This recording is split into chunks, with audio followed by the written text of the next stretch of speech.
Ladies and gentlemen, this is Captain Robertson here. Today I'm going to bring you all a short video where I talk about fixed weaponry such as spinal mounts and broadsides, and how they relate to sci-fi ship design, not just in general but also in games like Empyrean, Interstellar Rift, Space Engineers, Starship Evo and Avorion. Now, the reason why I've lumped both spinal mounts and broadsides into more or less the same category is that they're both essentially fixed emplacements that are usually built into the hull of the vessel. Where they do tend to differ is that spinal mounts are usually just one particularly large forward-facing weapon that runs along almost the entire length of the ship, while broadsides are almost always a series of slightly smaller weapons that run along the side of the vessel, usually mounted at right angles to the direction of thrust and fire out the sides, much in the same way as cannons did on old 16th century man-of-war sailing vessels. Like with the turrets, which I discussed in a previous video, fixed emplacements come with their own list of pros and cons. One of the biggest cons is that because both spinal mounts and broadsides are, as has already been mentioned, fixed weapons, they will have a very limited, sometimes non-existent range of traverse and elevation. That means that they will have to rely heavily on the maneuverability of the spacecraft that they're mounted on, which runs the risk that at high speeds or close ranges, a more agile target may be able to stay out of the arc of fire for most, if not all, of the engagement. This isn't so much of an issue if you're using laser-type weaponry, especially if they're using adaptive optics, as they already have quite a good arc of fire without being mounted on a turret.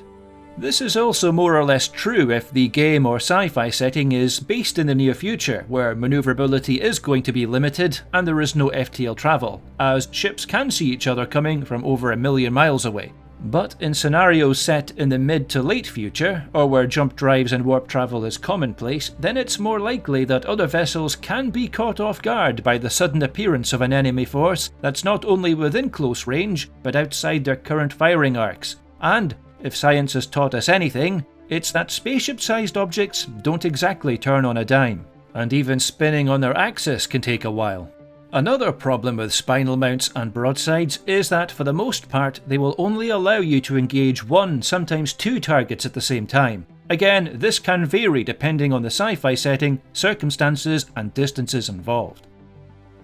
The advantages of using fixed weapons such as spinal mounts and broadsides are that not only are they a lot cheaper and less complex to fabricate, but they will usually take up less space on the parent vessel than a turreted weapon of a similar size, which usually means that you can mount more of them in one facing, especially if you're talking about broadsides. This can be particularly useful in the near future setting I mentioned earlier, as both combatants would be able to spot each other from quite far away and turn to present all their weapons towards each other, similar to the game Children of a Dead Earth. The only drawback would be that by doing so, you are presenting a larger cross-section to the enemy, although this wouldn't be the case when talking about a spinal mount, as it would most likely be mounted on either the front, or in some rare cases, the back of the vessel.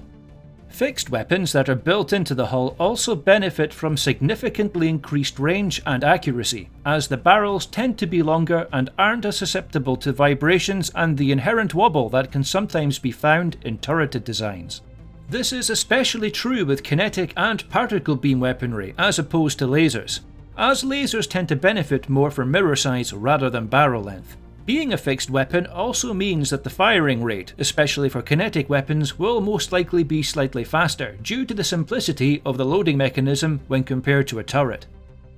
Now, the main difference between a spinal mount compared to a broadside arrangement is more of a trade-off between quality versus quantity. Yes, you can mount a lot more weapons on a broadside arrangement, but kinetic weapons such as coil guns, railguns and mass drivers, and energy weapons such as particle cannons all benefit from having a longer barrel length, which results in a higher muzzle velocity. Thus, being a spinal mount will usually impart significantly greater range and damage potential to the weapon. A good example of a spinal mounted weapon like this would be something like the Magnetic Accelerator Cannon, also known as the MAC from the Halo series, and the Ion Cannon Frigate from the Homeworld and Homeworld 2 games. What you will have to remember when mounting such weapons on your vessel is to make sure that they all sit as close to the centre of mass as possible, especially in a setting where realistic physics is involved. as each time you fire one of those weapons, the ship's gyros and attitude thrusters will have to adjust to compensate. So having a huge spinal mount, or a bank of broadsides sitting at the very top or bottom of your vessel, is going to make things very interesting indeed each time you pull the trigger. Unlike the previous video, there aren't many examples of how best to place your broadside or spinal mounted weapons, as they do tend to be relatively straightforward, no pun intended, and it's usually up to the creator to decide on how best to place them, along with how many they'll need. Although in the case of spinal mounts, given their massive size, it's usually more common to see spacecraft that are built around the main weapon rather than it being added as an afterthought. Overall, both broadsides and spinal mounts are perfectly feasible and realistic types of weapons that you're very much likely to see in a sci-fi setting, whether it be in a book, game or TV series, and it's not uncommon to see them being used alongside missiles and turreted weapons like those discussed in the previous video. In fact, the Cadmus class Kinetistar that I released last year is designed to have a spinal mounted railgun as its primary weapon, as the vessel itself is just too small to mount a turreted version. But it does have many point defense turrets placed around its hull to provide extra protection in close range combat.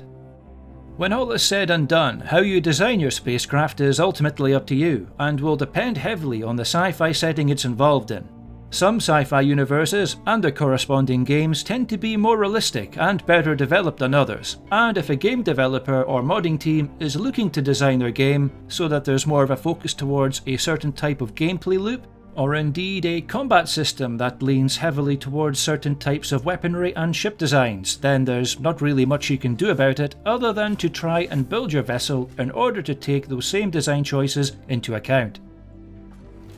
Well, that about wraps things up for this video. I hope you all found it useful when considering your own ship designs, and hopefully in the next one I'll go over the pros and cons of missile-based weaponry. I would just like to conclude by wishing all my viewers, followers and subscribers out there all the very best, and I look forward to seeing you all in the next video. This is Robertson, signing off.